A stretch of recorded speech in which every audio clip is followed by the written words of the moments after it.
खेसारी लाल यादव ने कहा कि राम मंदिर में कोई पढ़ के ये प्रोफेसर बन जाएगा क्या।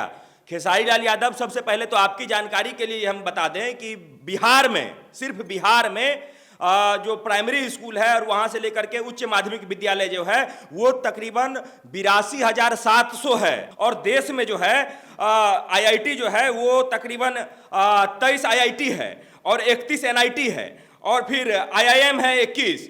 इतने आईआईटी, आईआईएम और एनआईटी और इतने स्कूल होने के बावजूद आपको राम मंदिर में जाके पढ़ना है। तो अगर यहाँ आपको राम मंदिर में जाकर पढ़ना है, इतना स्कूल कॉलेज होने के बावजूद भी, तो आपके इस हिंदू घृणा को, सनातन घृणा को लोग बढ़िया से समझ चुका है और आपको पढ़ना ही है। तो इतने स्कूल कॉलेज में नहीं पढ़ना है तो आप चले जाइए किसी मदरसा में जाकर पढ़ लीजिए। आप तो एक्सेप्ट भी कर चुके हैं कि हम यदमुल्ला हैं, तो जाइए मदरसा में अपना ज्ञान प्राप्त करिए। ये वीडियो सबसे ज्यादा वायरल है पूरे सोशल मीडिया पे, जिसमें खेसारी लाल यादव कह रहे हैं कि हम अपनी बीवी को घर में बीवी समझते हैं, जब बेड पे आती है तो वो हमारी बीवी है और बाहर जाते हैं तो हम उसके भाई हो जाते हैं, वो मेरी बहन हो जाती है। तो लोगों ने पूछा ऐसा क्यों, तो बोला कि बाहर भाई बन के हम उसकी हिफाजत रक्षा करते हैं। अरे भाई, पति बन के तुम रक्षा नहीं कर सकते हो क्या पत्नी की? शादी क्यों कर लिए तुम जब पति बन के तुम रक्षा नहीं कर सकते हो? ये भी तो बता दो कि बच्चों की क्या असलियत है। क्या बाहर आकर के बच्चा आपको खेसारी मामा बोलते हैं? ये अनर्गल बात बोल देना, जब मुंह खोलेंगे, निरहुआ बोला नहीं कि जब मुंह खोलेगा तब खेसरिया हक देगा, वही चीज वो कर रहे हैं, उससे ज्यादा कुछ कर नहीं रहे हैं। जैसे कि देखा आपने, पहले चरण की वोटिंग थी, वोटिंग हो गई। सबसे चर्चित सीट जो था खेसारी लाल यादव का, वहाँ पे वोटिंग होने के बाद भी खेसारी लाल यादव चर्चे में हैं, जहाँ आपने देखा कि निरहुआ ने उनको यदमुल्ला कहा। तो इस पे क्या कहेंगे आप? देखिए, सबसे पहले तो तमाम दर्शकों को नमस्कार। फर्स्ट फेज का वोटिंग जैसे हुआ या उससे होने से पहले चर्चा में रहा खेसारी लाल यादव का सीट छपरा जो है वो पूरा चर्चा में रहा और चर्चा में खेसारी लाल यादव नहीं रहे, उनका जो है वो बयान रहा। और बयान क्या था? जनता के मुद्दे का बयान नहीं था, पार्टी को लेकर के कोई बयान नहीं था। खेसारी लाल यादव जब भी बयान दे रहे थे, जब भी मुंह खोल रहे थे, तो बस हिंदुओं के खिलाफ, सनातन एकता के खिलाफ बोल रहे थे और जिसमें आपने देखा कि लोग उनको टारगेट भी कर रहे थे। तो सबसे पहली बात तो यह है कि वो मुद्दा की बात कर नहीं रहे थे वहां पे। दूसरी बात कि क्या खेसारी लाल यादव जीत रहे हैं? ये जीत और हार ईवीएम में पैक हो चुका है और जैसे ही ईवीएम खुलेगा तो लोग मतलब ये समझ लीजिए कि ये लोग बताने की कोशिश किए भी हैं उस सीट पे कि खेसारी लाल यादव जो हैं, जिस तरीके से मुद्दा उठाए, क्या उनको कोई सीरियस लिया या नहीं लिया। खेसारी लाल यादव जीतने से पहले जिस तरीके के समाज में विभाजनकारी बात कर रहे हैं, समाज को तोड़ने की बात कर रहे हैं, हिंदुओं में घृणा फैलाने की बात कर रहे हैं, कम कोशिश नहीं की खेसारी लाल यादव की हिंदू जो है वो आपस में लड़ लें, राम मंदिर वाला बयान दे दिया, पता नहीं क्या क्या बयान दिया। अगर ऐसा आदमी जीत जाता है तो ये समाज के लिए बहुत बड़ा कलंक होगा, लोकतंत्र के लिए बहुत बड़ा कलंक है कि जीतने से पहले जो आदमी इस तरीके की बात करता है समाज तोड़ने की, वो उसके बाद भी जीत जाएगा और जीतने के बाद वो क्या करेगा। तो ये भी बात आप समझ लीजिए। आप कह रहे हैं कि मुद्दे की बात नहीं किया। उन्होंने बोला कि रोजगार, हम आएंगे तो यहाँ पे रोजगार देंगे, यहाँ की सड़कें खराब है, छपरा की जो स्थिति है वो बदल के रखेंगे। तो उन्होंने जैसे मुद्दे की बात की तो सम्राट चौधरी ने बोला कि नचनिया है। तो ये कौन सा बयान हुआ? जब वो मुद्दे की बात कर रहे हैं कि हम लोग, तेजस्वी यादव जैसे बोले कि 3 करोड़ नौकरी देंगे, तो उन्होंने बोला कि हाँ हमारी सरकार आएगी तो 3 करोड़ नौकरी देंगे हम युवाओं को। देखिए, बात कह रहे हैं कि मुद्दे की वो कर रहे थे, सड़क बनवाने की। आपको पता होना चाहिए कि छपरा हम कई बार जाते आते रहते हैं, वहाँ बहुत सारे मित्र दोस्त हैं, कई बार हम गए भी हैं, मतलब लोगों का ओपिनियन जानने के लिए भी। तो सबसे पहली बात, छपरा में सड़क नहीं है ऐसा तो हमने कहीं देखा नहीं। अगर सड़क नहीं है तो खेसारी लाल यादव का वो फॉर्च्यूनर कैसे दौड़ता है छपरा की सड़कों पे? खेसारी लाल यादव का वो काफिला कैसे दौड़ता है छपरा की सड़कों पे? खेसारी लाल यादव ने जो 2.5 करोड़ की गाड़ी ली है, वो क्या बोलते हैं उसको, लैंड रोवर या कुछ ऐसे ही करके है, वो सब गाड़ी इतना महंगा कैसे दौड़ रहा है? तो ये बात है सड़क की। वो जब बात कर रहे हैं कि हम शिक्षा यहाँ पे नहीं है या फिर रोजगार देंगे, तो सबसे पहले अपने कार्य क्षेत्र को समझिए कि आपका कार्य क्षेत्र क्या है। आप अगर यदि गायक हैं इंडस्ट्री में तो आप बस गाना गा सकते हैं, उसके अलावे आप कुछ नहीं कर सकते हैं। आपका लिरिक्स दूसरा आदमी लिखता है, आपका म्यूजिक कोई तीसरा बनाता है। आपके कार्य क्षेत्र को समझना बहुत जरूरी है, नहीं तो आप आदमी को बुर्बक बना रहे हैं, मूर्ख बना रहे हैं और आप कह देते हैं कि हमारे पास दिमाग नहीं है। वो बिल्कुल नहीं है, कभी कभी सच्चाई भी मुंह से निकल जाता है। और जब जो भी बातें आप कह रहे हैं कि हम रोजगार देंगे, फलाना देंगे, ढिमकाना देंगे, वो सारा चीज जो है वो आपके अधिकार क्षेत्र से बाहर का चीज है।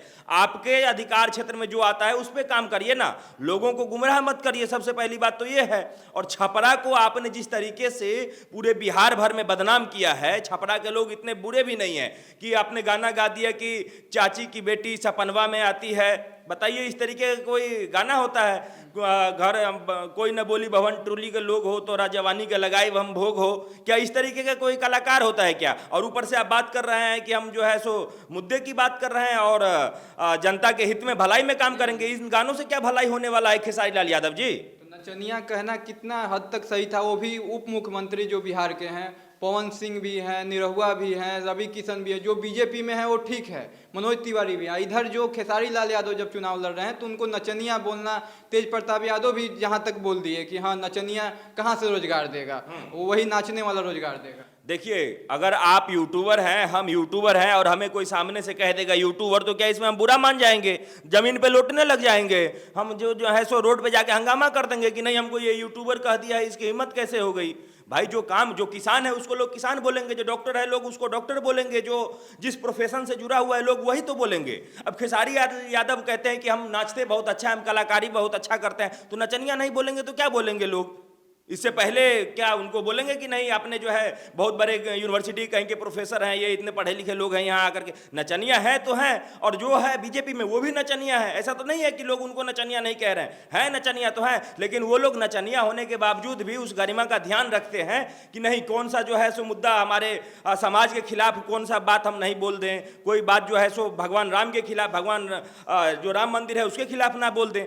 आप नचनिया हैं और आपको किसी ने नचनिया बोल दिया और आप इतने अंदर से उतावला हो जाए, इतने क्रोधित हो जाएं कि संपूर्ण हिंदू का आस्था के साथ जो आप बात बोल रहे हैं, ये सब ठीक नहीं है। आप नचनिया हैं, नचनिया ठीक है, और जनता जो है इस बार तय करेगी। अगर उनको नचनिया चाहिए तो वो आपको वोट दे करके जिताएंगे। नहीं, लेकिन जब सबसे ज़्यादा जो विवादित उनका जो बयान रहा कि राम मंदिर से क्या कोई आज तक कोई प्रोफेसर बना है, तो दिखाइए राम मंदिर जाने से नहीं वहाँ उसके जगह पे हॉस्पिटल भी बन जाता या वहाँ पे कॉलेज भी बन जाता। तो ये मुद्दा सबसे ज़्यादा वायरल रहा, अभी भी उस पर लोग अभी टीका टिप्पणी कर रहे हैं। देखिए, सबसे पहली बात कि खेसारी लाल यादव ने कहा कि राम मंदिर में कोई पढ़ के ये प्रोफेसर बन जाएगा क्या? खेसारी लाल यादव, सबसे पहले तो आपकी जानकारी के लिए हम बता दें कि बिहार में, सिर्फ बिहार में जो प्राइमरी स्कूल है और वहां से लेकर के उच्च माध्यमिक विद्यालय जो है वो तकरीबन 82,700 है। प्राथमिक विद्यालय से लेकर के उच्च माध्यमिक विद्यालय 82,700 है। और देश में जो है आईआईटी जो है वो तकरीबन 23 आईआईटी है और 31 एनआईटी है, और फिर आईआईएम है 21। इतने आईआईएम और एनआईटी और इतने स्कूल होने के बावजूद आपको राम मंदिर में जाके पढ़ना है।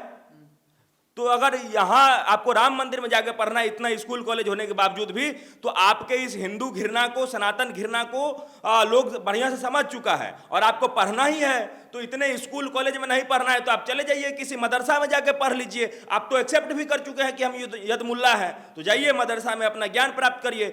इतना स्कूल कॉलेज है ना सबके पढ़ने के लिए। क्या राम मंदिर में हर जगह का एक अपना अपना काम होता है। लोग वहाँ राम मंदिर में जाते हैं कि हमारे मानसिक संतुलन जो है वो ठीक रहे, शांति मिले, सारा कुछ जो है सो भगवान से दुआ करते हैं। अभी आपने देखा होगा कि खेसारी लाल यादव का घर टूटा तो उनको भगवान याद आ रहा है, कह रहे हैं कि भगवान अगर यही चाह रहे हैं तो यही होगा।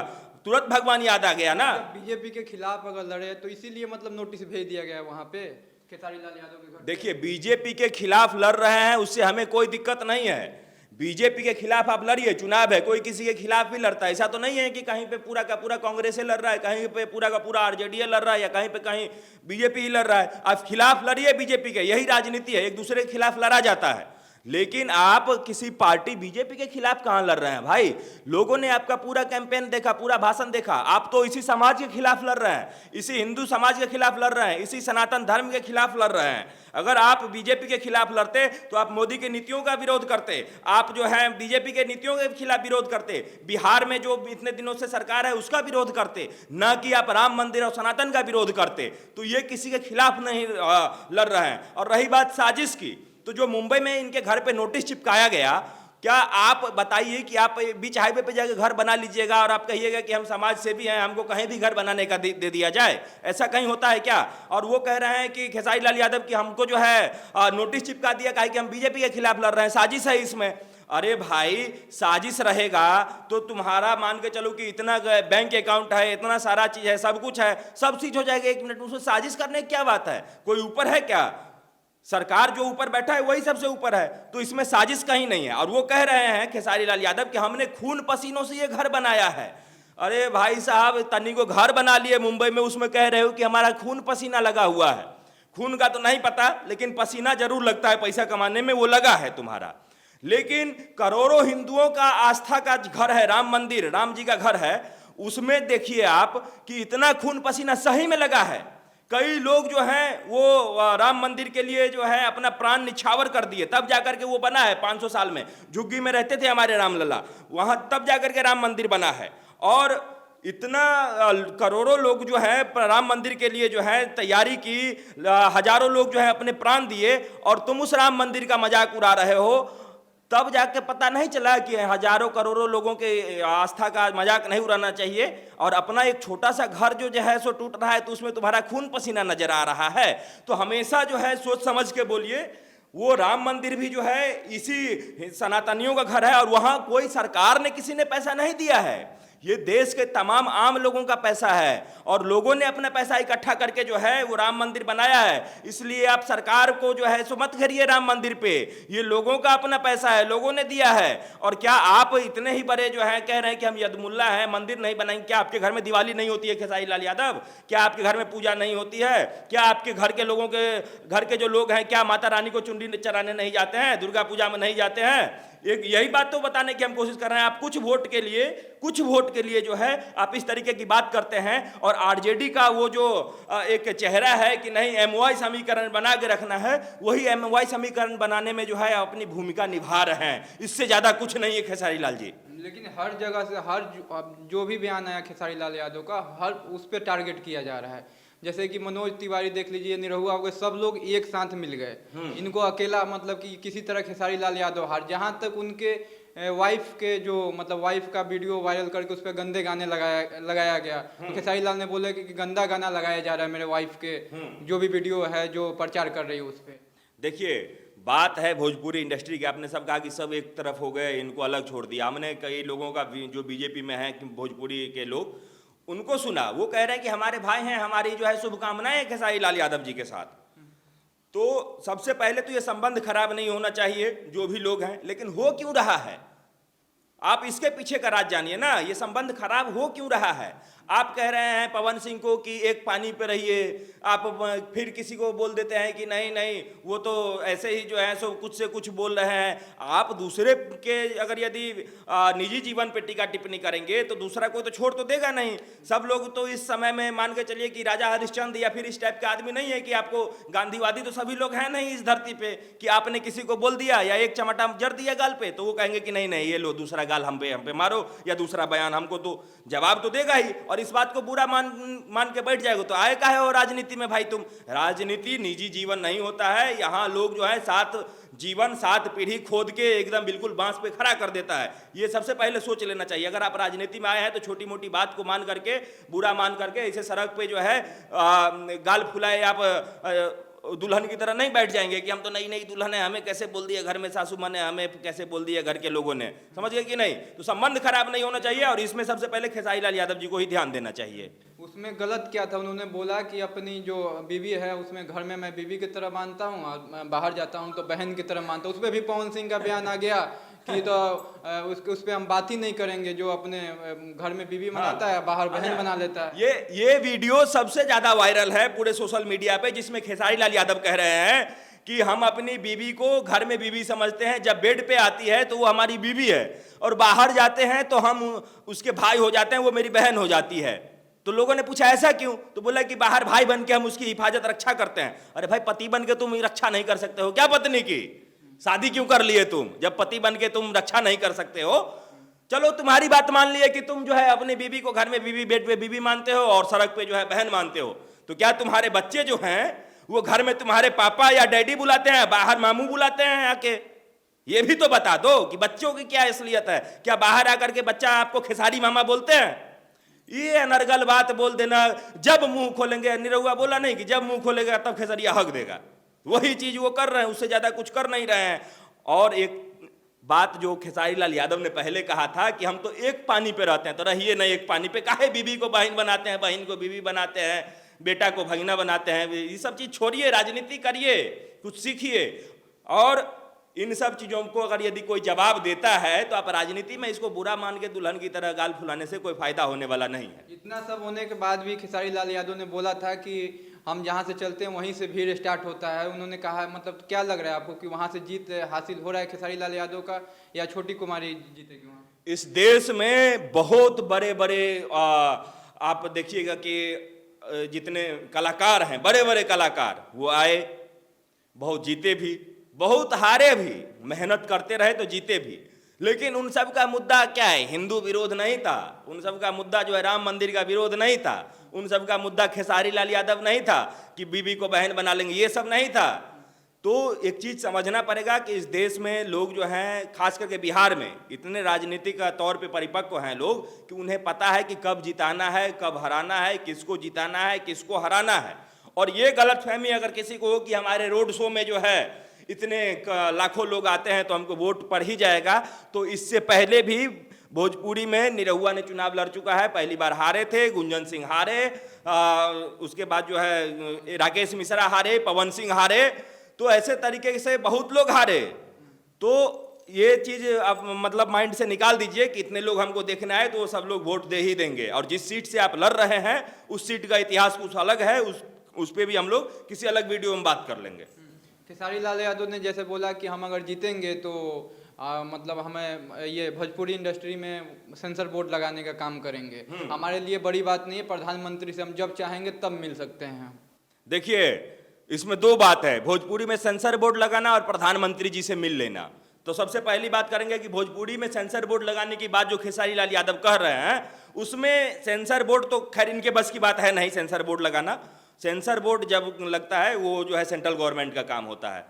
तो सबसे पहली बात कि सेंसर बोर्ड लगाने की जो बात कर रहे हैं उसमें एक पॉइंट और होना चाहिए कि कोई भोजपुरी का बड़ा कलाकार किसी छोटे कलाकार का गाना चुरा के नहीं गाएगा। खेसारी लाल यादव का पूरा जीवन आप देख लीजिए कि छोटे कलाकारों का गाना चुरा करके ये गा देते हैं और कहते हैं कि हम बड़े कलाकार हैं। ये बात करते हैं गरीबों की, ये बात करते हैं कि जिनके पास पैसा नहीं है, जो मेहनत कर रहे हैं। अरे जिस इंडस्ट्री में तुम काम कर रहे हो, जिस फील्ड में खेसारी लाल यादव काम कर रहे हैं, वहां का मैं हजारों लोगों का, कई लोगों का गाना जो है वो अब मैं दिखा दूंगा जो रो के कह रहे हैं कि हमने ये गाना कल गाया था और आज खेसारी लाल यादव ने गा दिया इसे। तो पूरा इसका कम्युनिटी जो है, जो खेसारी लाल यादव के चारों तरफ लोग रह रहे हैं, चोरों से भरा पड़ा है। और ये कह रहे हैं कि हम सेंसर बोर्ड लाएंगे। सेंसर बोर्ड लगाने का मतलब है कि सबसे पहले खेसारी लाल यादव का लोग गाना सुनना बंद कर देंगे। और गाना सुनना इसलिए बंद कर देंगे, ये जितना फुहरता लोग ये लोगों को सुनाते हैं, गाते हैं, आपने खेसारी लाल यादव का कई गाना सुना होगा जिसमें ये सिर्फ और सिर्फ समाज में अश्लीलता फैलाने के काम करते हैं। तो सबसे पहले खेसारी लाल यादव का तो